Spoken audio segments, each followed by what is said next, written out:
Use the internet to make yourself happier, not angrier. Learn something interesting about a country that interests you. Learn new languages. It pays to be multilingual, and it opens up your future travel options and career opportunities. A much better investment than listening to non-stop nagging or a feminist droning on about toxic masculinity and how MGTOWs are losers. Also ignore the black pill and incel cynics who have been infiltrating MGTOW recently. The ones who say that learning a language is pointless. Everything is pointless to these people. Let them continue to be monolingual one-trick ponies for the rest of their lives. They are the same people who say lifting weights is pointless and that they don't have time. Yet they have the time to watch hours of outrage content and pick fights on social media. Says a lot. Catch up on your favorite anime, video game releases. Watch something online that inspires you, or something silly that makes you laugh, or something make you feel good. Hey, it's better than stewing with rage and sadness.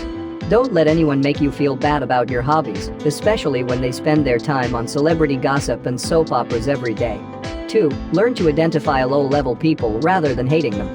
Read books on psychology so that you don't fall for the tricks used by the scum of this world. These days I can easily detect those who are trash because they stick out from all the other amazing people in my life. There are billions of amazing people in the world waiting to meet you. Don't become a discouraged recluse or depressed loner just because the small portion of the ones you met turned out to be shitty girlfriends' wives. Fuck dating, fuck marriage, fuck the Hollywood movie version of love and romance. Focus on being around better quality people and then take it from there. You'll soon see how pointless dating and marriage are when you are happy without these contracts. MGTOW isn't this sad, lonely road. It's awesome, but only when you decide to become better at vetting both the men and women in your life. 3. Prioritize your physical health. Even if you aren't a gym bro, 7 to 8 hours of sleep, walking, yoga, drinking more water and eating less crap will detox your body and allow your mind to come up with ways to make your life even more freaking awesome. The best revenge you can get on your exes is to do your best to become as healthy as possible while giving the world a defiant smile each day. Take a look at radical feminists, deranged SJW liberals, and the rest of the unhinged circus. They are in perpetual victimhood. Constantly outraged, looking for something to be outraged about, or trying to shut down anyone who dares to point out how batshit crazy they are. It's no wonder that many of them look years older than they actually are. I'm in my late 20s, but family friends blunder and ask me how is college, despite the fact that I graduated over 8 years ago.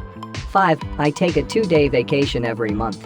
A major sign of being blue-pilled to the max is how some men will burn cash multiple times a month to go on dates or buy gifts to impress entitled drama queens throughout the year, but the second I tell them I'll be spending the next 2 days spoiling myself, suddenly they are very money conscious and frugal. I'm not going to lie, those 2 days are a weekend on steroids.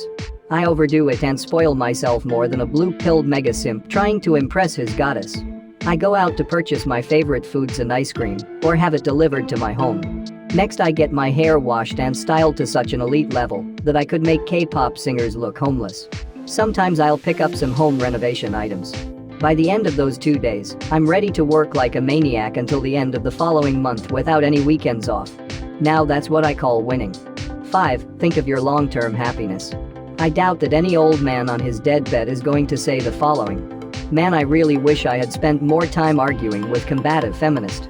Man, I wish I had spent more time being sad and depressed because of what women think of men, or what I think of myself. Man, I wish I had spent more time being upset about the fact that women of my race are choosing foreign men and men of different races. Man, I wish I had spent more time bitching about attractive men and the body count of women who don't give a fuck about my existence when I'm on my deathbed. I want to be thinking of all the amazing times I had on this planet, the fun I had pursuing my hobbies, my intellectual conversations with other men who are building their empire, and last but not least, all the pleasant women I had the pleasure of banging. Don't let the holiday blues get you down, guys. Don't play hero, enjoy the decline, and don't take yourself too seriously. Life is a joke, don't become the punchline.